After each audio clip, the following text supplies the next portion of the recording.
bienvenue à cette nouvelle séance de Mon Petit Entretien, dans le cadre de laquelle, cette série, on reçoit des gens qui ont publié des livres la plupart du temps pour en discuter avec eux. Aujourd'hui, c'est au tour de Marc-André Lussier, qui nous a fait le plaisir d'accepter l'invitation que lui lançait Jacques Provost, à venir discuter avec nous d'un livre qu'il a publié au cours de l'année qui s'écoule, je pense. On peut considérer que oui, c'est paru l'automne dernier. C'est encore suffisamment récent pour qu'on considère que c'est une nouveauté. Marc-André Lussier, disons-le tout de suite, est critique de cinéma. Il a œuvré, disons, dans plusieurs médias, mais disons, ces dernières années, c'est surtout au nom de la presse que vous êtes associé. Depuis plusieurs années. Bon, je collabore aussi à d'autres médias parfois, mais mon port d'attache, c'est la presse. Avant qu'on entre dans l'entretien proprement parlé, on me demande de vous dire 2-3 petites choses.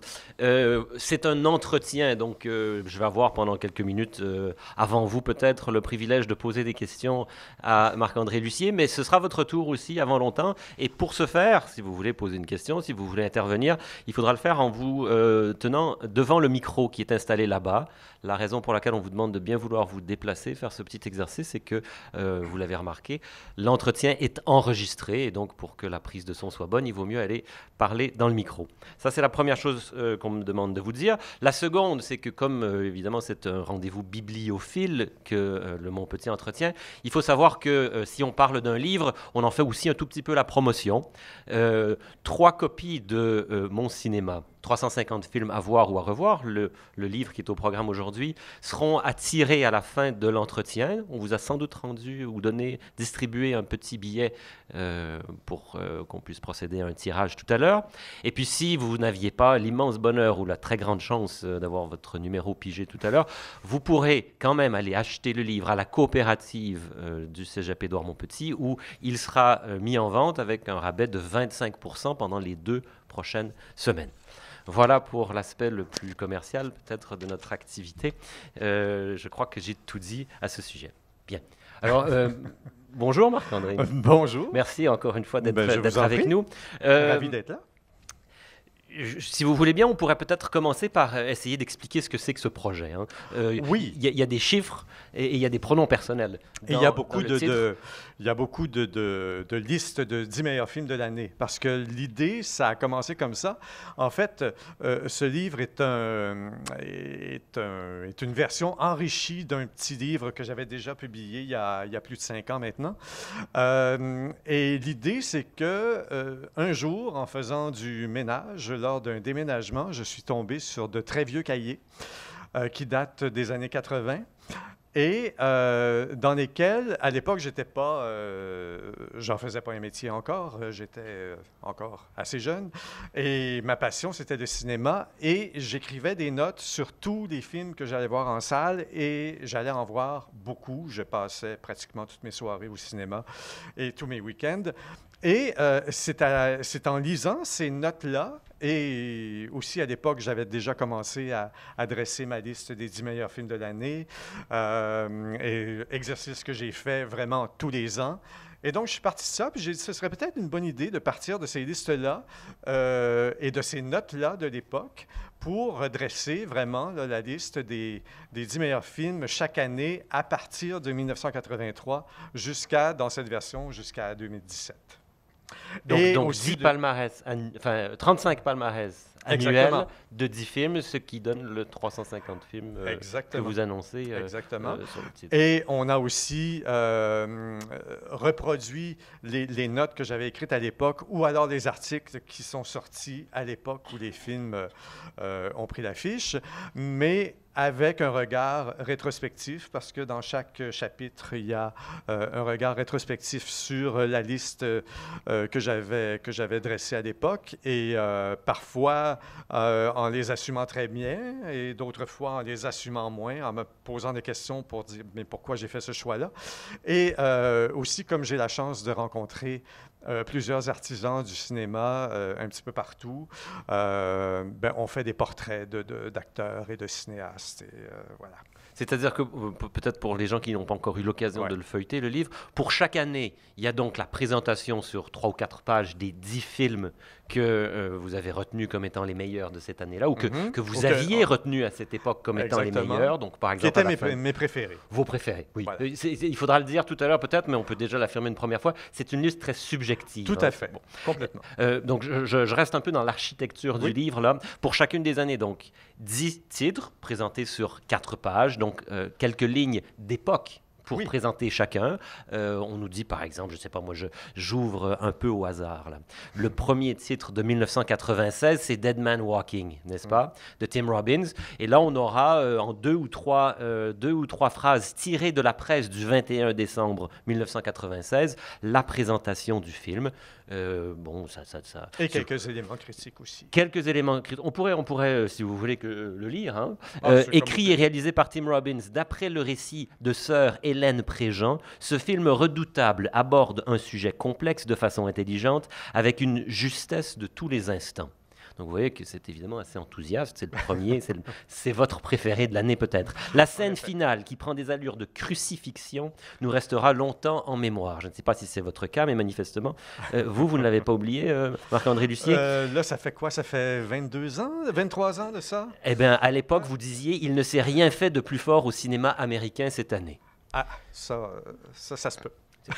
Donc, ce sont les notes que dont vous accompagnez, ou c'est tiré, disons, de votre critique à l'époque, au mois de décembre 1996. Donc, il y a ça, disons, ce type de rappel un peu documentaire, archivistique, on pourrait dire, pour chaque film de la série de l'année. Et puis ensuite, un flashback, c'est-à-dire un texte qui présente, vous diriez, votre interprétation. Un regard rétrospectif, écrit, là c'était l'an dernier, mais comme par exemple, si on prend la liste de 1996, là on était quand même 22 ans plus tard. Alors quel regard je pose aujourd'hui sur cette liste-là?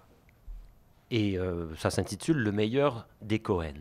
Parce qu'il y avait sans doute un film des frères Cohen cette année-là. Il y avait Fargo. Il y avait Fargo. Hein. et donc, peut-être troisième temps de l'année 1996, ou de la section 1996, un gros plan. Hein, donc, après le flashback, qui est le regard rétrospectif d'aujourd'hui sur 96, un gros plan, dans ce cas-ci consacré à une actrice absolument remarquable, Isabelle Huppert. Oui. Voilà.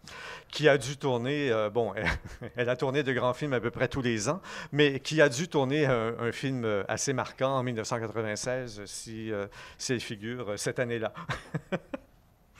Alors voilà. Voilà donc pour l'architecture peut-être générale du film, c'est comme ça pour chacune des 35 années. Ouais. Moi, ce qui me frappe et que je trouve assez remarquable, c'est que vous êtes un journaliste. Hein, vous appartenez, disons, à cette profession. Oui, parce qu'on me présente toujours comme un critique de cinéma, mais la critique, ça ne reste qu'un aspect de mon métier, parce qu'on fait beaucoup de nouvelles, il faut faire des reportages, des entrevues, mais la critique, ça reste quand même un aspect important. Et un des aspects importants de la profession du journaliste, c'est quand même d'être attaché à l'actualité. Oui. Donc, ce qui me fascine, moi qui, par exemple, ai un peu enseigné le cinéma, je suis prof de cinéma, moi, je vois beaucoup de films anciens. C'est-à-dire, je m'intéresse à des films, et je vois aujourd'hui, je ne sais pas, on est en 2019, je vois des films de 1921, par exemple. Oui. D'accord. Vous nous parlez de films que vous avez vus au moment de leur sortie en salle. C'est-à-dire que, comme journaliste, vous êtes toujours collé sur l'actualité. Oui, c'est un petit peu... Bon, évidemment, dans mes temps libres, si j'en ai, je vais parfois revoir de grands classiques et tout ça, mais sauf que le temps nous manque parfois. Et il y a tellement de films qui sortent maintenant, et le roulement est tellement rapide, beaucoup plus qu'à une certaine époque. Je me souviens qu'il y a... Au début des années 80, il y avait des films français et des films de toute nature qui restaient à l'affiche à Montréal un an ou deux. Là. Les uns et les autres de Claude Lelouch, c'est resté à l'affiche sur un écran à Montréal pendant 2 ans. Là, on n'est plus du tout dans ce modèle-là. Là. Et donc, il y a de plus en plus de films qui sortent, de plus en plus de films qui quittent l'affiche très, très rapidement, de sorte que suivre l'actualité, c'est... même si on veut suivre toute l'actualité cinématographique, c'est même plus possible, là, parce que c'est humainement pas possible. Donc vous êtes forcé de faire des choix. Oui, tout à fait. Si vous voulez bien, on y reviendra dans une D'accord. seconde. C'est-à-dire à comment est-ce qu'on pratique ce métier qui est le vôtre, c'est-à-dire de celui de critique de cinéma, comment est-ce qu'on choisit les films dont on choisira de parler, enfin comment est-ce qu'on oui, comment est-ce qu'on fait le tri dans tout ça. Mais au final, ce qui est intéressant, c'est que je disais, vous êtes resté très proche de l'actualité cinématographique. Vous parlez de films que vous avez vus à l'époque de leur sortie et vous cherchez à les situer quand même dans leur époque. Au moment d'écrire à leur sujet, mais aussi rétrospectivement aujourd'hui. Alors, avec le danger, peut-être, enfin le danger, c'est peut-être pas un grand péril, vous me direz, mais que votre regard ait beaucoup changé sur le film que vous avez aimé à l'époque et sur l'époque, et que finalement vous vous rendiez compte que c'est vous qui avez aussi beaucoup changé. Oui, puis en même temps, on se rend compte qu'on ne change pas tant que ça. Oui, bien sûr, il y a certains titres, on regarde ça maintenant, puis on se dit, ah, mais mon Dieu, qu'est-ce que j'ai bien pu trouver à ce film-là pour l'inclure dans une liste des 10 films de l'année. Mais je me suis aperçu que bien souvent, le regard qu'on porte sur un film reste le même, peu importe les conditions dans lesquelles on l'a vu. Je m'explique là-dessus. Par exemple, dans le cadre d'un festival, on est obligé de voir beaucoup de films très rapidement, d'écrire très rapidement aussi. Et des fois, on est dans un autre pays, on est en décalage et on est en état de fatigue. Et puis on se dit, là, oui, d'accord. Alors là, j'ai vu ce film-là. Et là, on se pose la question, mais si je le voyais dans de meilleures conditions, à tête reposée et tout ça, est-ce que j'aurais le même avis? Eh bien, plus souvent qu'autrement, c'est oui. C'est comme la première réaction, la réaction instinctive habituellement est assez bonne. Mais ça peut varier d'une personne à l'autre, évidemment. Puis ça correspond à sa vérité aussi. Ça ne veut pas dire que parce que moi, j'ai un certain regard sur un film que c'est obligatoirement la vérité sur ce film-là. C'est très subjectif quand même. Est-ce qu'à titre d'exception quand même, vous pourriez nous mentionner, ou attirer notre attention sur un titre que vous avez retenu pour une des années que vous avez couvertes, dont vous n'êtes plus tout à fait certain que vous l'aimez autant qu'auparavant ou que la première fois? Écoutez, des choses dont vous seriez un peu lassé. Oui, je vais prendre un exemple comme en 1986. Bon, ça remonte à loin. Mais le film numéro 1 sur cette liste, à moins que je me trompe, mais je ne crois pas, c'est Children of a Lesser God. Ah oui. C'est Les Enfants du silence, qui est un film qui avait marqué des esprits à l'époque parce que il y avait une véritable actrice véritablement sourde qui jouait dans ce film-là, qui s'appelle Marlee Matlin, et qui donnait la réplique à William Hurt, qui alors, à cette époque-là, était vraiment au fait de sa gloire. Et les deux acteurs étaient vraiment remarquables. Et même Marlee Matlin, l'année suivante, elle a gagné l'Oscar de la meilleure actrice. Bon, elle a travaillé ensuite, on l'a revue à la télé, mais bon, au cinéma, on ne l'a pas beaucoup revue depuis. Et en revoyant le film aujourd'hui, ou en tout cas quand je l'ai revu peut-être il y a quelques années, oui, les performances d'acteurs étaient remarquables, mais le film était relativement ordinaire sur le plan de la mise en scène. C'était réalisé par une réalisatrice, Renda Haynes, dont on n'a plus vraiment entendu parler après non plus. Donc, je crois qu'il avait peut-être sa place quand même dans le top 10, mais de le placer au sommet, j'ai trouvé ça un petit peu fort. Est-ce qu'à posteriori, vous vous êtes dit, par exemple, je me suis...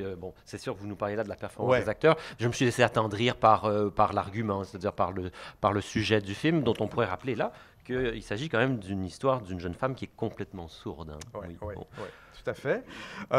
Oui, puis on peut mettre ça sur le compte de la jeunesse aussi. Là. 86, j'avais pas l'âge que j'ai aujourd'hui. J'avais pas de cheveux blancs. Et donc, c'est sûr que on est souvent porté par l'émotion qu'un film nous procure, peu importe ses qualités cinématographiques, oserais-je dire. Et est-ce qu'à l'inverse, il y a des films dont vous pensez encore plus de bien aujourd'hui, c'est-à-dire que vous trouvez qu'ils ont particulièrement bien vieilli,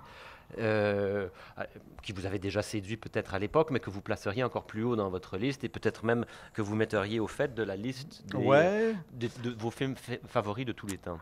Sans doute. Je pense que Goodfellas de Martin Scorsese, je l'avais placé quand même assez haut dans la liste. Ça, c'était en 1990, je pense. Mais avec le recul, je pense que il se serait peut-être glissé en tête. Il aurait été le tout premier. Peut-être. Vous venez, en réponse à ces questions, enfin je vous presse de nous donner quelques exemples, évidemment, c'est très gentil de les fournir si généreusement, mais vous venez de nous donner 2 exemples de films américains. Oui, c'est vrai.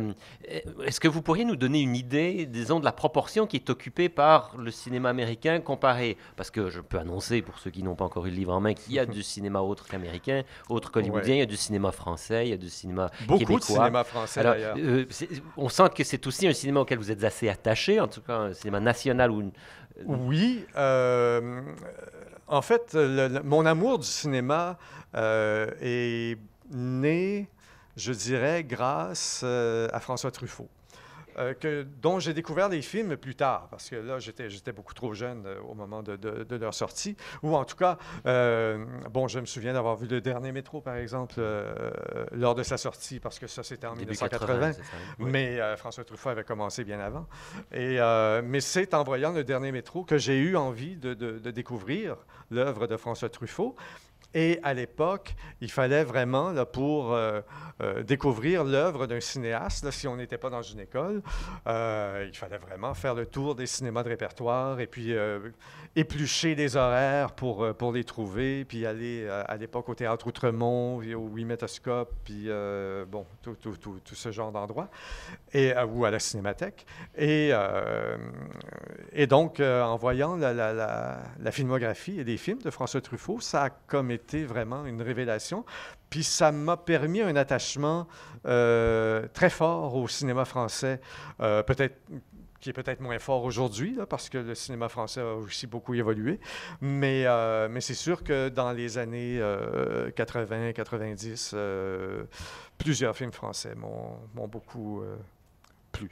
C'est intéressant parce que ce film de François Truffaut, d'ordinaire, quand les gens parlent de Truffaut, qui a été marquant pour bien des gens, pour bien des cinéphiles, pour bien des critiques, c'est probablement pas le premier titre qui est cité. Sauf que pour vous, peut-être qu'il y a eu le choc supplémentaire de découvrir, je crois, Catherine Deneuve, à qui vous consacrez un gros plan et dont vous nous parlez, et on apprend beaucoup de choses sur ce que c'est que de mener des entrevues.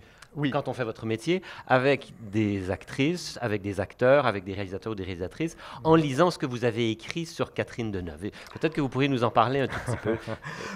C'est que Catherine Deneuve, à mon sens, et encore aujourd'hui, c'est ça que je trouve miraculeux dans son cas, c'est que c'est probablement l'actrice au monde qui a la filmographie la plus riche. Elle a tourné avec tous les plus grands, avec Buñuel, elle a tourné avec Jacques Demy, elle a tourné avec Truffaut, bien sûr. En tout cas, elle a tourné avec plein de monde. Et encore aujourd'hui, même à l'âge de 75 ans, elle suscite le désir des cinéastes de toute génération. Tout le monde veut travailler encore avec elle. Et donc, je trouve ça exceptionnel comme parcours. Mais c'est sûr que lorsqu'on décroche une entrevue avec une icône comme celle-là, c'est sûr que c'est bon. Et quand c'est la première fois, c'est un petit peu intimidant. et ensuite, c'est pas qu'il y a des règles, mais c'est comme il faut quand même tenir compte de la personnalité de la personne qu'on a en face de soi. Il y a des gens qui sont plus immédiatement chaleureux et ouverts, alors que Catherine Deneuve, elle est fidèle à sa personnalité, c'est-à-dire qu'elle est très généreuse en entrevue, mais elle ne vous fera jamais croire que vous allez être amis à la sortie de l'entretien. Ce n'est pas une femme comme ça, là. Vous évoquez, donc, enfin, vous laissez entendre que vous l'avez quand même rencontré à quelques reprises. Oui. C'est le cas de la plupart des gens à qui vous consacrez des textes dans le livre. C'est-à-dire qu'on sent que vous avez pratiqué ce métier suffisamment longtemps pour pouvoir revoir des gens, avoir envie de revoir des gens, et même chez ces gens-là, susciter le désir d'être revus par eux. C'est-à-dire que certains vous accueillent à bras ouverts, se souvenant de l'entrevue que vous avez donnée, oui, ça peut... qu'ils vous ont donnée quelques années auparavant. Ça peut arriver. Mais, mais bon. Mais ça, bon, il y a des gens que vous rencontrez tous les ans puis qui se souviennent absolument pas qu'ils vous ont vu dans l'année dernière. Puis il y en a d'autres, je sais pas si c'est la mémoire des visages ou je sais pas où ils ont aimé l'entretien peut-être, j'en sais rien. Mais des fois, ça peut faire 5 ans qu'on s'est pas vu, puis ces gens-là nous reconnaissent quand même. Ça, j'avoue que c'est assez surprenant. Et flatteur, certainement. Ben oui, sans doute, peut-être. Il y a des Mais gens comme ça mais je qui suis vous sans doute pas pensez, le qui ont seul. été, avec qui vous avez eu des rapports particulièrement chaleureux chez les réalisateurs ou chez les acteurs? Ben, c'est drôle, il y a un acteur mexicain qui s'appelle Gaël Garcia Bernal, que Oui. j'ai pas rencontré très souvent, que je rencontre peut-être à intervalles de 5-6 ans comme ça. Et à chaque fois, c'est comme il me parle de ce qu'on a parlé il y a 5-6 ans. Il s'en souvient mieux que moi. Donc ça, j'avoue que c'est assez particulier. Mais règle générale, ça se passe bien. Puis évidemment, bon, au Québec, c'est un petit milieu. Alors, c'est sûr qu'on entretient des relations parfois privilégiées, pas d'amitié, là, mais des relations professionnelles privilégiées avec à peu près tous les cinéastes, là. Et ce qui nous aide beaucoup quand ils mènent des carrières internationales, comme Denis Villeneuve, par exemple, ben, Denis Villeneuve, c'est quelqu'un que j'ai reçu pour la première fois lors d'une émission que j'animais à CIBL, qui est une radio communautaire. C'était genre en 80. Il venait de finir la course autour du monde, donc ça devait être en 92, 93, quelque chose comme ça. Il était beaucoup moins difficile à booker à l'époque que Je peux maintenant. imaginer. Mais Denis maintenant fait partie de l'aristocratie hollywoodienne. Il fait partie des cinéastes qui comptent vraiment à Hollywood, là, ce qu'on appelle la liste A. Et donc, c'est sûr que quand il sort un film comme Blade Runner ou Arrival, il y a tout un entourage, il est pris en charge par le studio, que ce soit Paramount Pictures ou Warner Brothers. Et pour Paramount et Warner Brothers et tous les grands studios hollywoodiens, les petits médias québécois, là, ça compte pas vraiment. De sorte que lorsqu'on place, on est obligé de passer par eux pour placer des demandes d'entrevue et tout. Ça devient extrêmement difficile et c'est des courriels incessants. Puis non, il n'a pas le temps, puis là, il peut pas. Et ben là, parfois, il faut, je déteste faire ça, mais il faut utiliser ses contacts personnels. Et puis, une fois, je me souviens, pour la sortie du premier film hollywoodien de Denis, c'était Prisoners. Mhm.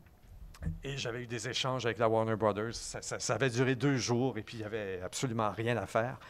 Alors là, je me suis décidé, même si j'aime pas faire ça, mais j'ai envoyé un petit courriel à Denis, puis j'ai dit, bon, difficile à organiser cette entrevue. C'était au Festival de Toronto, en plus. Et ça faisait pas 10 minutes que j'avais envoyé mon courriel, que là, j'avais un courriel de l'attaché de presse de Warner Brothers. Alors là, c'est comme, donc, tu voudrais rencontrer quand et pour combien de temps?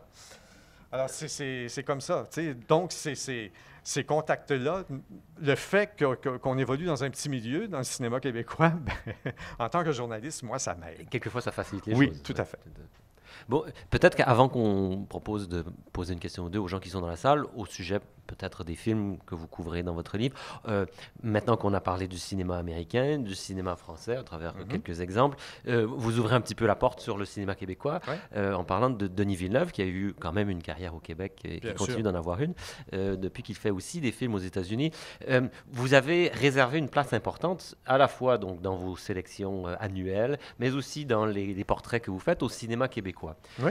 C'est une chose qui vous a paru importante de défendre notre cinématographie nationale. Ben, défendre d'une certaine façon, oui, mais je pense que tous les films que je cite qui ont fait ma liste des 10 meilleurs films au fil des ans, tous les films québécois le méritent.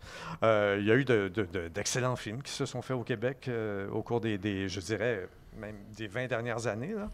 Tu sais, quand on parle de films comme Incendie, quand on parle, Monsieur Lazare, enfin, tous les films qui sont allés aux Oscars. Moi, il y a un auteur que j'aime beaucoup qui s'appelle François Delisle. Je trouve qu'il fait des films formidables comme Le Météore et, comment il s'appelait, le suivant? J'oublie j'oublie le titre, c'est un film en noir et blanc, mais enfin. Donc, ça, c'est des films qui sont appelés à connaître des carrières extrêmement confidentielles, mais qui n'en sont pas moins méritoires sur le plan cinématographique et artistique. Et donc, et il y a on a il y a des cinéastes intéressants. Moi, quand je compare aux pays, on va utiliser le terme de pays là, pour les besoins de la cause, mais si on regarde... C'est une cause. Si on regarde des pays d'Europe de notre dimension, comme le Danemark ou la Belgique, où on produit beaucoup de films et une proportion de beaucoup de films intéressants aussi. Alors, oui, je trouve que c'est pas d'encourager le cinéma québécois, mais de reconnaître sa valeur quand même aussi. Sur la liste, là, il y en a, enfin, sur la longue liste des 350, il y a un film québécois qui vous tient particulièrement à cœur? Oh, bonne question. Est-ce que, de mémoire, est-ce qu'il y a déjà eu un... Tiens, je vais vous répondre. Le film qui s'est placé en tête de ma liste en 1995, c'est Le Confessionnal de Robert Lepage, qui, je trouve, est un film qui n'a jamais été reconnu à sa juste valeur. Je ne comprends pas comment ça se fait que il n'a pas vraiment eu de carrière internationale, même s'il avait été produit par un producteur anglais extrêmement prestigieux à l'époque, qui était David Putnam, je pense. Et donc, j'avoue que j'ai eu du mal à comprendre comment ça se fait que ce film-là n'avait pas marqué autant. Donc, si j'avais un film à choisir, un film québécois à choisir que j'aimerais défendre, ce serait celui-là. Maintenant, il y a d'autres titres beaucoup plus évidents qu'on pense à certains films de Xavier Dolan, Mommy, évidemment, et puis des films de Denis Villeneuve, Polytechnique, Incendie. Alors, il y en a quelques-uns, quand même. Qui vous tiennent à cœur. Oui, tout à fait. Là, je ne veux pas trop accaparer le micro. Est-ce que certaines vous aimeraient poser des questions à M. Lucier avant que... Oui. Si vous voulez bien, c'est gentil, vous déplacez jusqu'au micro pour poser la question. Merci. Oui, je pose ma question avant de partir parce que malheureusement, je dois aller à ma réunion départementale. Monsieur, est-ce que vous êtes prêt à dire qu'à l'heure actuelle, le meilleur cinéaste français, c'est Olivier Assayas? Non, je ne serais pas prêt à le dire. Mais j'apprécie beaucoup son cinéma. Mais pour l'instant, moi, j'estime que le chef de file du cinéma français, présentement, ce serait Jacques Audiard. Qui a fait Un Prophète, même si je n'ai pas tellement aimé son plus récent film, là, The Sisters Brothers, là, le western qu'il a tourné aux États-Unis. Mais je trouve qu'il fait toujours des films très forts. Un Prophète de Rouillé d'os, Dipan aussi. Mais cela dit, Olivier Assayas, là, j'étais content qu'il revienne à un film vraiment franco-français. On ne peut pas être plus parisien que Double Vie, après avoir tourné quelques films en anglais. Vous avez vu Double Vie? Je l'ai vu mardi et je l'ai revu hier soir. Ah bon, d'accord. Oui, parce que c'est mon cinéaste préféré. C'est vrai? Alors, Puis, est-ce que vous le préférez dans ce style-là? non, c'est pas son meilleur film. OK. Mais il y a une direction d'acteur quand même exceptionnelle. Ouais. Il y a une caméra très mobile. Il y a un sens du cinéma qui est particulier Oui, quand oui, même. tout à fait. Puis, votre film préféré d'Assayas, c'est lequel? Oh là là. Ce film avec Charles Berling qui raconte l'histoire d'une femme assez vieille qui reçoit à l'occasion de son anniversaire sa famille. Oui, je pense que c'est pas l'heure d'été ou quelque chose comme ça. Voilà, oui. voilà. C'est vrai que c'est très beau, ça. Exceptionnel. Et puis, tant qu'à y être, il n'y a personne qui me suit. Qu'est-ce que vous pensez de Stéphane Brisé? Ah oui, j'aime beaucoup son cinéma aussi, c'est vrai. Oui. C'est un cinéma maintenant à caractère beaucoup plus social, Oui. mais je trouve que tous les films qu'il a fait depuis le début, Le Bleu des villes, jusqu'à Mademoiselle Chambon, qui est un film formidable aussi, et là, son plus récent, en fait, il en a fait 2 avec Vincent Lindon, là, qui sont beaucoup plus sociaux, là, qui attaquent des sujets beaucoup plus sociaux. C'était très fort aussi, mais vous faites bien de le mentionner parce qu'il est formidable. Excellent. Je vous remercie beaucoup. Je vous en prie. Malheureusement, je dois vous quitter. Au revoir. Au revoir. Je vois Jacques Provost qui se dirige vers le micro. Oui, je m'approche. Monsieur Lucier, on vient tout juste de passer par une autre cérémonie des Oscars. Il y avait un éléphant dans la pièce, encore une fois. Et je fais juste mentionner un nom, puis je suis sûr que les gens qui sont ici vont se reconnaître. Netflix, alors où on se situe, où vous vous situez par rapport à l'arrivée de cet éléphant-là? Oui. Bien là, c'est que Netflix, c'est clair que après avoir complètement transformé le domaine de la télévision, là, leur but, c'est de complètement transformer le domaine du cinéma. Puis je pense qu'on n'aura pas le choix que de s'adapter. Et moi, je ne suis pas contre parce que le modèle d'affaires de l'exploitation des films en salle, c'est le même depuis des décennies. Et donc, il va falloir s'ajuster. Mais moi, évidemment, il y a un litige avec les exploitants de salles qui ne veulent absolument pas présenter de films Netflix à cause du fait qu'ils perdent leur fenêtre d'exclusivité parce qu'il y a, bon, pour expliquer ça rapidement, il y a une clause dans la loi du cinéma qui fait que les exploitants de salles ont une fenêtre d'exclusivité d'au moins 90 jours, ou non, c'est 45 maintenant, 45 jours, parce que les carrières sont tellement courtes. Et pendant ces 45 jours-là, ils doivent avoir l'exclusivité de sorte que les plateformes n'ont pas le droit de présenter le même film. Or, le modèle d'affaires de Netflix, c'est complètement différent parce qu'eux, ils tiennent à ce que s'ils présentent un film en salle, qu'ils puissent le présenter en même temps sur leur plateforme. C'est ce qui est arrivé pour Roma. Et donc, Roma, heureusement, à Montréal, on a eu quand même la chance de le voir sur grand écran. Il y a même 4 salles qui l'ont présenté, 4 salles indépendantes. Et j'estime que moi, c'est un film qui s'apprécie vraiment sur grand écran. Je l'ai vu 2 fois. J'ai eu la chance de le voir au Festival de Toronto une première fois. Je l'ai revu au cinéma moderne. Et ensuite, je l'ai revu sur Netflix. Et qu'on le veuille ou non, qu'on le veuille ou non, c'est comme l'expérience, c'est vraiment pas la même. Et puis, je peux comprendre les gens qui regardent ça sur Netflix, puis ils disent, mon Dieu, il se passe rien, puis c'est ennuyant, puis comment ça se fait, puis qu'est-ce que tout le monde a capoté sur ce film-là. C'est une expérience cinématographique, c'est une approche cinématographique aussi, donc il faut le voir en salle. Mais bon, l'ironie dans tout ça, c'est que Roma n'aurait pas pu être produit sans Netflix. Et ça, le réalisateur Alfonso Cuarón il a bien expliqué. Donc, c'est vraiment, là, c'est vraiment, comment on dirait, donc, j'allais dire en anglais, là, c'est un catch-22, là. Damn if you do, damn if you don't. Mais je pense que, justement, le succès de Roma, en tout cas, le succès sur le plan des récompenses, des prix. Il a eu le Lion d'or du Festival de Venise. Bon, il a eu 3 Oscars importants dimanche soir. Je pense que ça va forcer tout le monde à revoir sa position par rapport à Netflix et à faire preuve peut-être d'un petit peu plus de souplesse. Parce que moi, j'ai l'impression que l'un ne nuit pas à l'autre. C'est-à-dire que des gens qui veulent voir Roma sur Netflix, sur la plateforme, sur leur télé, c'est ce qu'ils vont faire. Et les gens qui veulent voir le film en salle, ben, ils vont se déplacer. La preuve, c'est que le film est sorti au mois de décembre, je pense, à la mi-décembre, et toutes les salles qui l'ont présenté ont fait salle comble ou à peu près, et ça a été un très, très grand succès. Ce qui veut dire que même si le film est disponible sur Netflix, il y a encore un bassin de cinéphiles qui sont prêts quand même à se déplacer dans une salle pour aller le voir sur grand écran.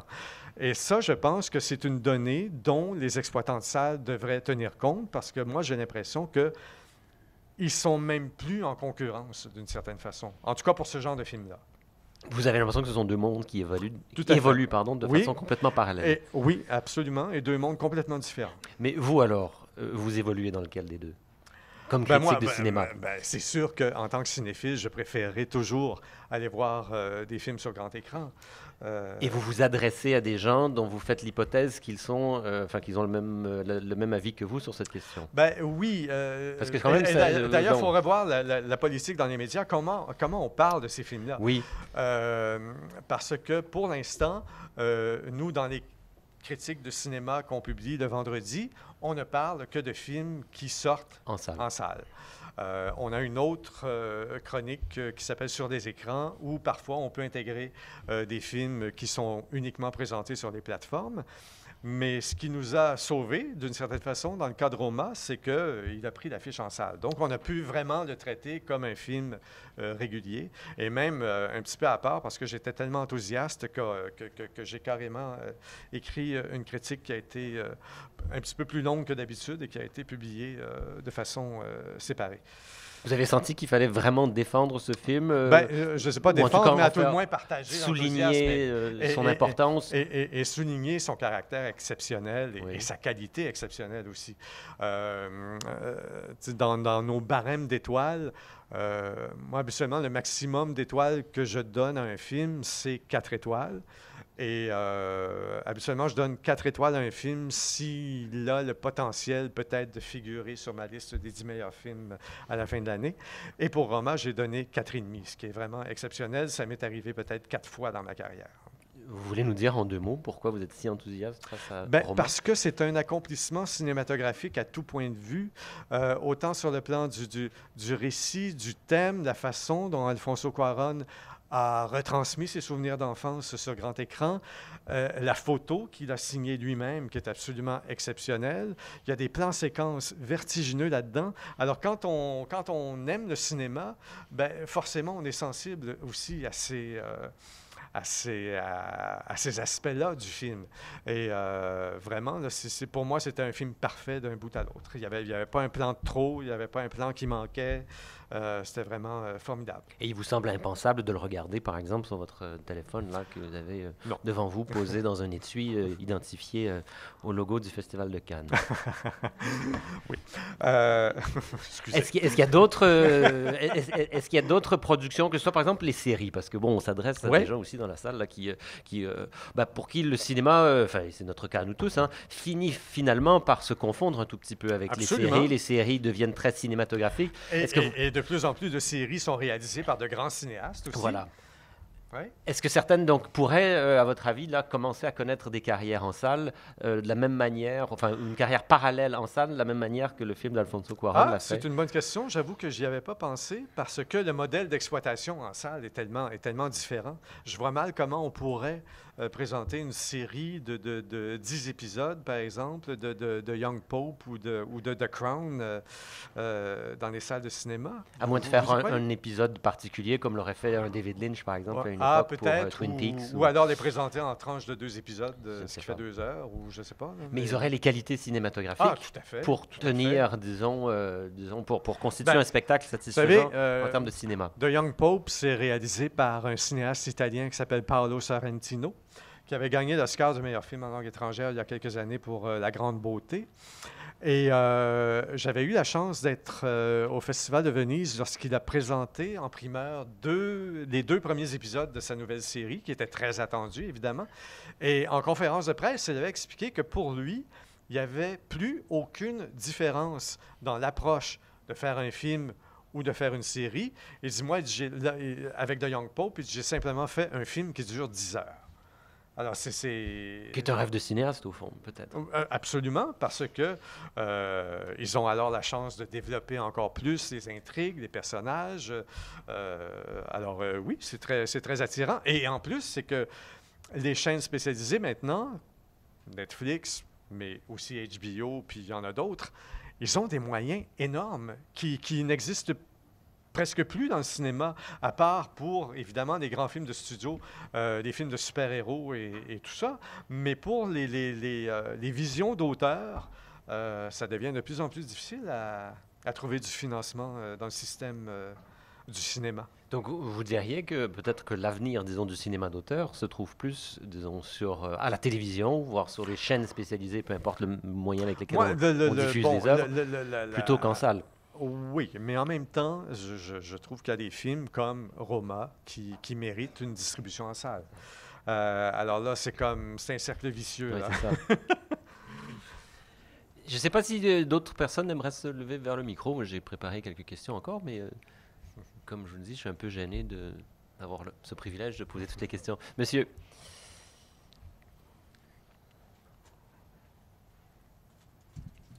Ouais, comme vous avez vu comme un peu le cinéma avant et maintenant.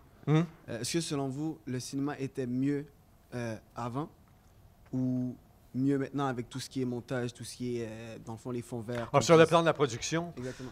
ben, c'est sûr que techniquement, il y a eu des avancées extraordinaires. Même, je ne sais pas, moi, tu sais, Titanic, ça date d'il y a 20 ans. On célébrait les effets spéciaux. Je ne suis pas convaincu que... Enfin, je pense que le film pourrait être fait beaucoup plus facilement, là, parce que à l'aide de la technologie. Mais moi, mais sur le plan de l'appréciation, moi, je vous dirais que je pense que c'est une... on aime toujours le cinéma qu'on a découvert à 20 ans. Alors, évidemment que si vous découvrez le cinéma que vous avez 20 ans dans les années 80, ou si vous découvrez le cinéma que vous avez 20 ans dans les années 2010, il y a une affection particulière, il y a un lien particulier qui va se créer avec le cinéma que vous aimez et avec ceux qui le font. Et donc, c'est pas que c'était mieux avant ou c'est mieux maintenant. Il n'y a pas de comparaison vraiment. C'est sûr que sur le plan technique, oui. Mais sur le plan artistique, moi, je pense qu'il y a... Chaque époque a ses états de grâce, je dirais. Et tant mieux. Mademoiselle?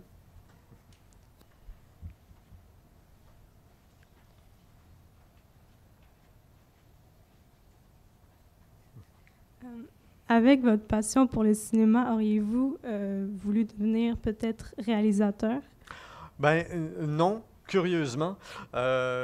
C'est drôle parce qu'il y a beaucoup de réalisateurs, ben, surtout à une certaine époque, mais beaucoup de réalisateurs français ont été journalistes auparavant ou critiques, dont Olivier Assayas, dont on parlait tout à l'heure, qui a été critique au Cahier du cinéma, je crois.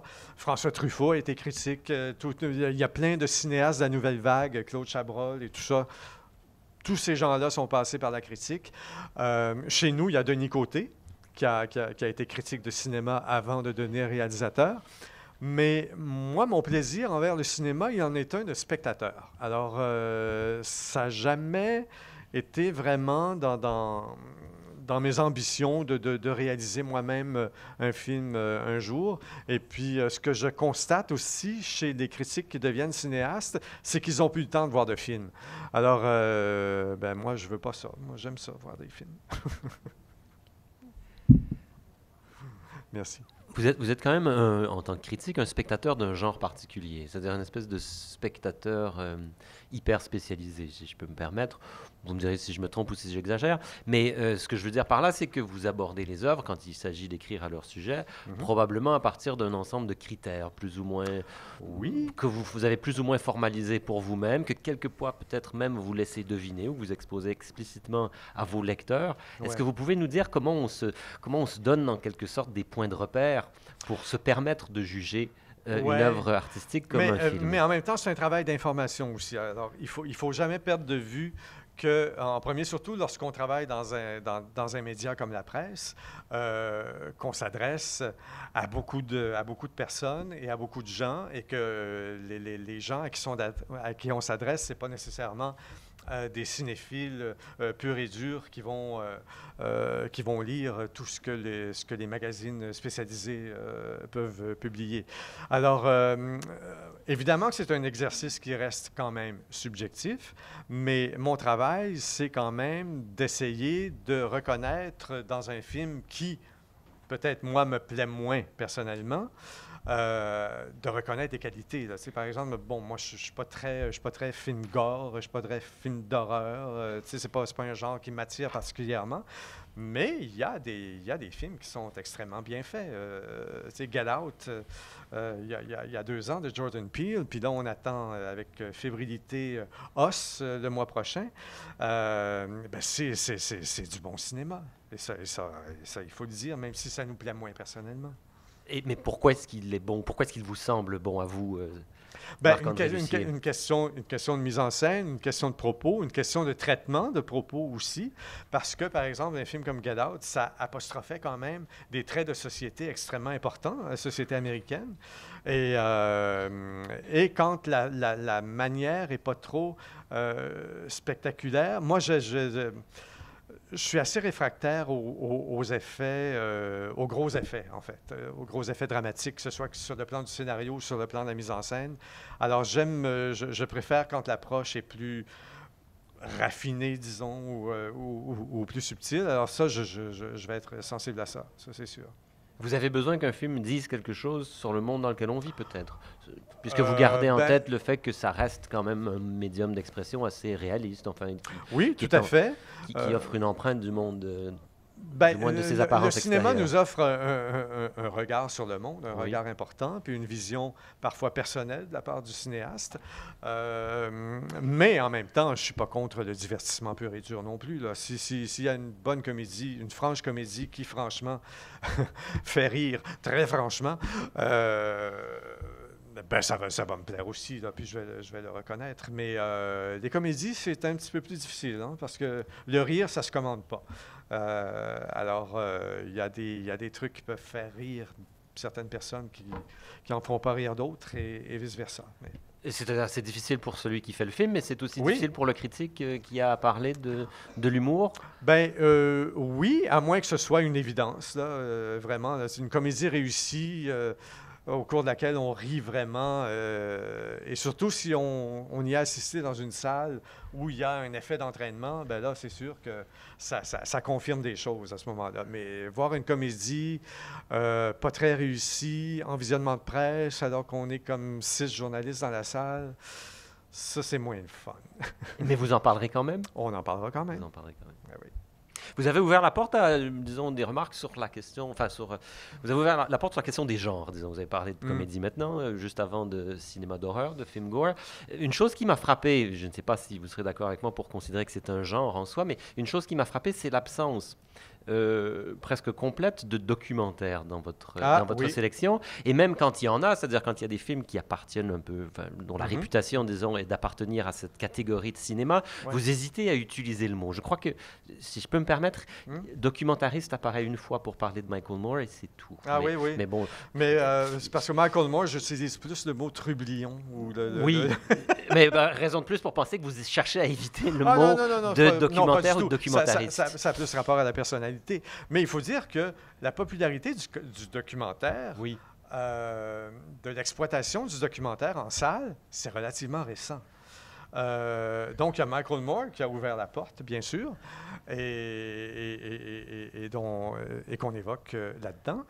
Il y a aussi un documentaire remarquable italien dont j'ai oublié par-delà.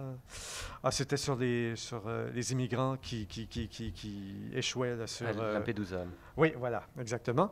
Donc ça s'est retrouvé aussi. Mais je vous dirais que effectivement, c'est une question d'exploitation en salle, tout simplement. Je ne sais pas si vous êtes d'accord avec ça, mais il me semble qu'il y en a beaucoup plus aujourd'hui qu'il y en a eu à une certaine époque. Probablement. Et d'ailleurs, grâce à certains festivals qui s'y consacrent, peut-être, et qui en ont fait, disons, qui en ont fait un objet un peu plus visible dans l'espace public. Tout à fait. Oui. Je vous pose la question parce que c'est un genre auquel je suis un peu attaché et puis dont on essaie de parler aussi, faire la promotion auprès de nos étudiants. Par exemple, Agnès Varda revient au moins 2 fois dans votre livre, je pense. Oui, mais elle en fait du documentaire. Pour moi, c'est d'abord et avant tout peut-être une documentariste, mais je vous pose la question parce que je me dis que peut-être que c'est une distinction qui vous apparaît peut-être entre documentaire et fiction, qui vous apparaît pas si utile que ça. Au fond, un film, c'est un film. Oui, puis il y a de grandes qualités cinématographiques dans certains documentaires aussi, dont les films d'Agnès Varda. C'est parce que documentaire, on a tendance souvent à penser que c'est simplement... on confond reportage et documentaire, bien souvent. Alors que non, le documentaire est une vraie forme cinématographique. Et Dieu sait qu'au Québec, on sait de quoi on parle, puisque notre histoire du cinéma vient de là, avec les films de Pierre Perrault et tous ces grands classiques. Donc, quelqu'un que vous aimez beaucoup comme Denis Arcand, manifestement. Oui, tout à fait. D'ailleurs, le coffret de l'ONF qu'a diffusé, je ne sais pas s'il est encore disponible maintenant que le Blu-ray et le DVD est appelé à disparaître, mais il y a peut-être une dizaine d'années, l'ONF a diffusé un coffret des documentaires de Denis Arcand qui sont absolument formidables. C'est du grand cinéma. On peut signaler à vos auditeurs qu'il est disponible ici dans la collection de la bibliothèque du Cégep Édouard Montpetit. Voilà. Bien. Il y a quelque part dans votre... Est-ce que quelqu'un voudrait poser une question? Je les enchaîne, moi, comme ça, un peu impoliment. Quelque part, à la fin de votre livre, vous nous dites qu'il y a une question un peu rasoir qui revient régulièrement, ou elle est peut-être un peu rasoir parce qu'elle revient régulièrement, qu'on vous pose, c'est-à-dire, mais Monsieur Lussier, combien de films avez-vous vu ou combien de films voyez-vous par année? Alors, on sent que vous n'avez pas... Je pense que vous n'y répondez pas dans le livre. C'est la raison pour laquelle je me permets de vous la poser. parce que je ne calcule pas. Ah, mais, quand on aime. Mais au moins 250, 300, je dirais, en salle. Oui.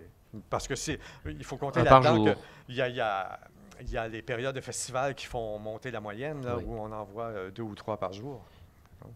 Et alors, ça vous amène évidemment à prendre beaucoup de notes quand vous voyez des films? Je vais vous surprendre, j'en prends pas. Non, moi, je me laisse imprégner par le film. Et puis, évidemment que j'attendrai pas trop longtemps avant d'écrire pour pas oublier des choses importantes. Mais non, ma période de visionnement, c'est une période où je m'imprègne du film et puis je prends pas de notes. Et voilà. Je pense que ça rejoint la méthode proposée par certains critiques qui vous ont précédé. Ouais. Oui, je pense à Jean Douchet, par exemple. Ah, et là, c'est pour moi l'occasion de vous demander si vous avez eu, comme vous avez des maîtres en cinéma, vous avez parlé de François Truffaut, est-ce que vous avez eu aussi des modèles en critique? Est-ce qu'il y a des gens qui vous ont particulièrement inspiré pour faire votre métier? Pas particulièrement, mais j'étais boulimique de magazines dans ma jeunesse. Et donc, je lisais tous les magazines, surtout français, de cinéma.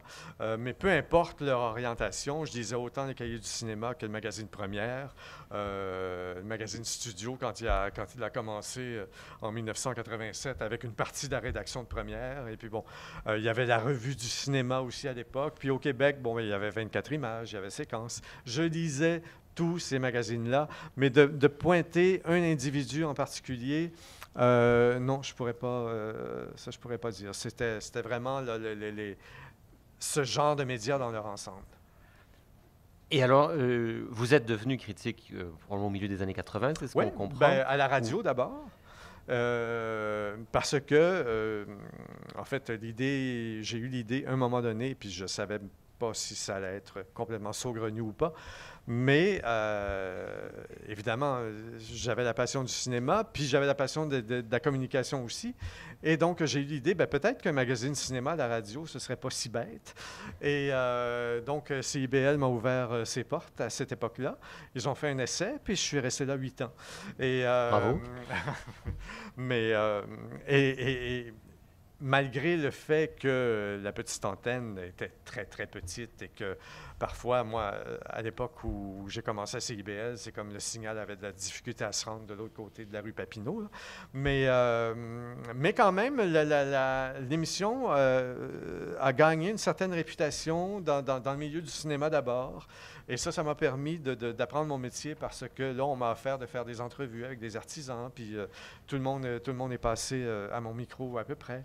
Et donc, et évidemment, il y avait toujours un volet critique dans cette émission-là. Et c'est là où j'ai appris mon métier, puis c'est là où j'ai été chanceux, il faut dire.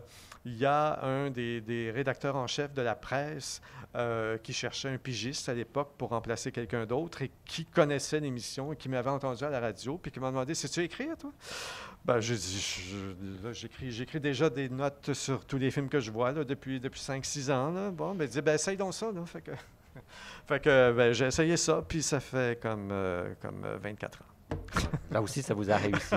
Je vois quelqu'un se dresser ou se lever pour aller poser une question, mais je ne voudrais pas perdre le fil, Louis, si tu permets, de la réponse qui vient d'être donnée, parce que si je vous demandais, comme ça, sur la fin de l'entrevue, d'évoquer, ou de notre entretien, d'évoquer vos débuts de critique, c'est parce que je me demande quand même ce que vous avez à dire à des étudiants qui, éventuellement, pourraient être tentés par cette aventure dont vous venez de nous parler à titre personnel. Est-ce que c'est encore possible? Est-ce que ça vaut encore la peine? Est-ce que les bouleversements qu'on a évoqués tout à l'heure sur le plan, disons, de la distribution ou même de la production des films ont rendu ce métier peut-être un peu caduc?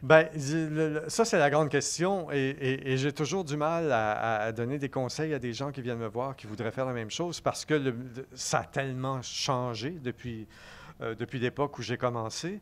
Et maintenant, vous avez remarqué aussi que dans les médias traditionnels, la partie consacrée à la critique, bien, ça rétrécit comme peau de chagrin. Ça, j'apprendrai rien à personne là-dessus. Et on veut de plus en plus des gens qui sont polyvalents, c'est-à-dire qui peuvent autant parler de cinéma que de théâtre, que des arts en général, de sorte que je ne suis pas convaincu que le métier de critique va survivre encore longtemps dans les médias traditionnels. Cela dit, il existe beaucoup dans les blogs, sur les sites web, mais est-ce qu'on pourra encore gagner sa vie avec ça? Ça, j'en suis moins sûr. Est-ce que c'est parce que la nécessité de passer par les médias, ce que vous avez appelé les médias traditionnels, par exemple les journaux, pour faire la promotion du cinéma, là je parle de la portion d'information dont vous parliez aussi de votre métier tout à l'heure, est-ce que c'est parce que ce n'est plus si nécessaire, c'est-à-dire qu'on fait la promotion du cinéma par d'autres moyens et désormais donc on pourra se débarrasser de ça et aussi évidemment de cette autre chose qu'on ne remplacera peut-être pas ou qui sera remplacée par le blog, c'est-à-dire la part critique du travail du critique. Mais en même temps, ce dont on s'aperçoit, c'est que malgré tout, les médias traditionnels sont encore très lus. Et même notre lectorat n'arrête pas d'augmenter à la presse. Puis je pense qu'au devoir, c'est la même chose aussi. Mais il faut que les médias se réinventent et je ne sais pas. Vraiment, là, on se pose beaucoup de questions ces temps-ci. Et sur la pertinence de la critique aussi. Oui. Moi, ma réponse là-dessus, c'est que, bon, de tout temps, je pense que le facteur le plus important dans le succès d'un film, là, je parle du succès populaire, ça a été le phénomène du bouche à oreille. Et donc, ce phénomène de bouche à oreille, il existe encore, mais il s'est transformé parce qu'il est transposé sur les réseaux sociaux maintenant. Mais il reste encore quand même, je pense, des cinéphiles qui aiment lire sur le cinéma, parce que la critique, c'est une forme d'écriture aussi. Et on peut apprécier, je pense, en tant que lecteur, cette forme d'écriture. Et à ce titre-là, je pense que la critique a encore son rôle à jouer, j'ose espérer. Il y a des lecteurs qui ont encore besoin de dialoguer avec quelqu'un. Sans doute. Comme le critique, oui. Ouais. Louise. Oui. C'était très, très intéressant. Puis vous avez un intervieweur aguerri, oui. Hein, vraiment. Bravo, Sébastien. Alors voilà, moi j'ai deux petites questions. D'une part, vous avez évoqué tout à l'heure le cinéma moderne, mais on a vu, est-ce qu'il va y avoir tout d'un coup une revitalisation des cinémas de quartier, on pense aux Beaubien indépendants, d'une part. Puis d'autre part, c'est d'un tout autre ordre. On a ici, sur le territoire de Longueuil, un cinéaste tout à fait singulier. Marc-André Forcier. Exactement, auquel un jeune réalisateur, Jean-Marc Roy, je crois, vient de consacrer un excellent film. Tout à fait. Forcier est souvent considéré comme le Fellini québécois, mais c'est un terme qu'il n'aime pas du tout. J'aimerais vous entendre à propos de ce cinéaste tout à fait original. Bien, moi, j'adore le cinéma de Marc-André Forcier, même si, comment dirais-je, donc c'est très différent d'un film à l'autre, même s'il a toujours ses thèmes de prédilection, mais c'est un regard absolument original. Il y a toujours des fulgurances magnifiques dans le cinéma de Forcier. Et c'est drôle que vous parliez de ça parce que, en plus, Forcier a été l'un des premiers à s'intéresser vraiment aux gens ordinaires, entre guillemets. C'est lui qui a filmé le plateau à une époque où il n'était pas encore gentrifié, là, dans l'eau chaude, l'eau frette. Et c'est drôle parce que je me passais à la réflexion l'autre fois, en regardant la série que vous connaissez peut-être à Télé-Québec, M'entends-tu? Et je me suis dit, s'il n'y avait pas eu Forcier, au départ, il n'y aurait pas de M'entends-tu aujourd'hui. C'est comme, il y a comme une espèce de façon de parler j'allais dire de la misère. Tu sais, de parler de la pauvreté, mais enfin, c'est des personnages extrêmement riches quand même, et de le faire avec poésie en plus. Non, c'est un cinéma qui est formidable. J'ai tellement hâte de voir son prochain film là, sur le frère Marie-Victorin qui revient parmi nous. Oui. La beauté du monde, La ça va beauté s'appeler, du je monde, pense. oui. Oui, c'est ça. Tu sais, il n'y a que lui pour faire revenir sur Terre le frère Marie-Victorin parce qu'il s'ennuie trop dans le ciel, il trouve ça trop plat. Tu sais, c'est ça. Voilà. Et puis, pour répondre à la question sur les cinémas, j'ai l'impression que il y a effectivement le cinéma moderne, ça va très bien. Il y a Station Vue dans l'est de Montréal, dans le quartier Hochelaga, Maisonneuve, qui va très bien aussi. Et même dans l'ouest, complètement dans l'ouest, sur le boulevard des Caries, il y a le cinéma de $, dont on ne parle jamais parce que ça a l'air de rien, mais qui quand même attire des gens. Et justement, il a mis à l'affiche Roma avec des sous-titres anglais, puisque dans l'Ouest, la clientèle est plus anglophone. Mais Roma a été à l'affiche du cinéma de l'art dans une salle de 500 places pendant 1 mois avec 4 séances par jour. Fait que c'est pas rien, ça non plus. Mais je sais pas, ça doit être... ça doit être un pensez-y bien de se lancer dans l'exploitation de films en salle maintenant, là, parce que c'est comme les plaques tectoniques sont en train de bouger, mais de façon assez importante. Alors, on verra, mais cinéma moderne, ça marche très bien. Tant mieux. Et le Beau-Bien aussi. Et Beau-Bien aussi, tout à fait. Oui, exactement. Oui, Beau-Bien, cinéma du musée, cinéma du parc. Et d'ailleurs, justement, quand on parlait de Roma, ça, je regrette ça un peu parce que, et ça, la direction du cinéma Beau-Bien, qui administre aussi le cinéma du parc et le cinéma du musée, pour eux, pas question de présenter un film Netflix, mais je me dis, si Roma avait été présenté au cinéma du musée, la salle aurait été pleine tout le temps. Fait que là, je me demande s'ils ne sont pas en train de se tirer dans le pied là, avec cette espèce de braquage, là, en fait. Voilà. Merci.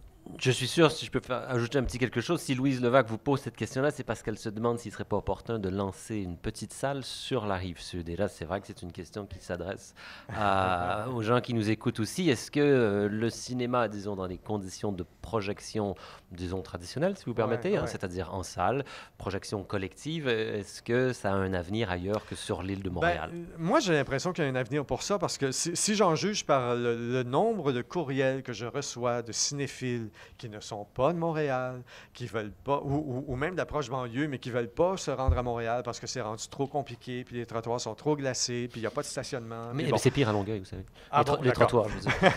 mais aussi des gens de beaucoup plus loin en région qui me disent, mais c'est comme, on aimerait tellement voir ces films-là, mais ils ne sont pas à l'affiche. Et les rares cinémas qui présentent des films, c'est toujours des versions américaines, des versions françaises de films américains, tu sais, des trucs, ou si on présente du cinéma québécois, ça va être du cinéma vraiment très, très, très grand public, et donc qui déplorent le fait qu'ils ne puissent pas voir les films dans des conditions dans lesquelles ils aimeraient les voir. Mm-hmm. D'autres questions pour Marc-André Lucier? Oui. Josué Elstock. Bonjour. Bonjour. Tantôt, vous avez abordé un peu la question du cinéma québécois. Mm-hmm. Moi, j'aimerais savoir, considérant que c'est pas les films qui sont les plus courus en salle, notamment parce qu'il y a une forte compétition, cinéma hollywoodien et tout, je me demande, quand vous rédigez vos critiques, est-ce que c'est quelque chose que vous avez en tête, disons... Le potentiel commercial?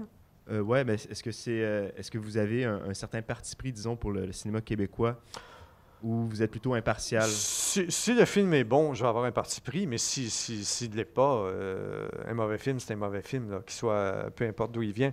Mais vous savez, la difficulté de la rencontre avec le public, que ça ne concerne pas seulement le cinéma québécois, ça concerne le cinéma d'auteur en général.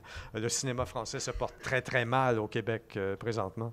Et il y a des films qui viennent aussi d'ailleurs, là, qui ont du mal à trouver leur public, mais ça, c'est une question de diffusion aussi. Non, je sais qu'il y a toujours cette espèce de légende urbaine qui court, comme quoi on donnerait toujours une cote un petit peu supérieure à des films québécois parce qu'ils sont québécois et qu'il faut encourager notre cinéma. Non. C'est sûr que si un film n'est pas bon, par exemple, ou est plus raté, ou n'est pas à la hauteur des attentes, c'est sûr que dans la rédaction même, on va peut-être mettre un petit peu plus de gants blancs parce qu'on sait que ça peut blesser des gens, puis on sait que, bon, on est dans un petit milieu aussi, mais on va dire des choses quand même. Moi, je prends toujours l'exemple du plus récent film de Carol Laure. Comment ça s'appelait? Donc, Love Project, quelque chose comme ça, qui était vraiment pas réussi, malheureusement. Et pourtant, dans sa tournée médiatique et dans les entrevues qu'elle nous accordait, elle était tellement passionnée par son film, elle était tellement intéressante qu'on aurait tellement aimé être que le film soit à la hauteur, mais ça n'était pas le cas. Alors, évidemment que c'est pas des textes qui sont agréables à écrire, mais il faut le faire quand même, il faut être honnête, parce que une crédibilité, ça peut se perdre très rapidement. Et il y a René Aumirois qui dit toujours, qui lui a assisté à la naissance du cinéma québécois, presque, et qui dit toujours que vraiment, lui, il reconnaît que dans les années 70 et 80, que la plupart des chroniqueurs québécois avaient un préjugé favorable pour le cinéma québécois et essayaient de faire vendre le cinéma québécois, même quand les films n'étaient pas bons. Et ça n'a servi personne. Ça ne sert ni les artisans, ça ne sert pas le public, ça ne sert pas les journalistes non plus, parce que ils mettent en jeu leur crédibilité à ce moment-là. Donc, je pense que c'est important de rester le plus honnête possible. Merci. Merci. Donc, cette idée qu'il y a eu une espèce de préjugé, une prime à la québécitude. La demi-étoile de plus. Oui, ça c'est pas tout à fait faux, puisque vous dites que René Aumirois en parle comme d'un phénomène avéré. Ah oui, à une certaine époque. Oui, c'est ça. Mais je pense que maintenant, les gens disent les choses telles qu'elles sont, puis il faut, je pense. D'autres questions? On a l'habitude, quand même, quand on reçoit quelqu'un, souvent c'est pour parler de cinéma, on a l'habitude de demander conseil. Je l'ai fait. En tout cas, on ne laisse pas repartir les gens sans leur avoir soutiré une petite recommandation. Je l'ai fait tout à l'heure en vous demandant de nous dire ce que vous pensez de l'avenir, par exemple, du travail du critique. Mais là, on pourrait peut-être parler du spectateur plus ordinaire, celui qui ne veut pas nécessairement faire carrière. Est-ce que vous pourriez nous dire, là, si on avait, en sortant d'ici, à s'arrêter par le comptoir de près de la bibliothèque qui donne accès, quand on s'adresse poliment aux gens, à une belle collection de films en DVD. La plupart des gens sont malgré tout encore assez bien équipés pour regarder des DVD. S'il y avait un film à emprunter, recommandé par Marc-André Lucier, peut-être que là, c'est un peu vaste, hein, mais s'il y avait un film d'une des années... dites-moi, quel est votre... je vous laisse. Vous avez un film que j'aurais envie de revoir, que je revois assez régulièrement, mais là, ça fait quand même quelques années, et que j'aurais envie de revoir parce que là, on a appris le décès de l'un des acteurs récemment, Bruno Ganz. Ce serait Les ailes du désir, un film de Wim Wenders qui est absolument magnifique. Ça date de 1987. Bon, ça date d'il y a plus de 30 ans. Et ça date même d'une époque où l'Allemagne était encore divisée entre l'Allemagne de l'Ouest et l'Allemagne de l'Est. Et le film était majoritairement en noir et blanc. Oui. Et ça se passe à Berlin. Et c'est une lettre d'amour à la ville de Berlin par Wim Wenders. Et c'est absolument magnifique, vraiment. Alors, et ça nous replonge dans une autre époque aussi,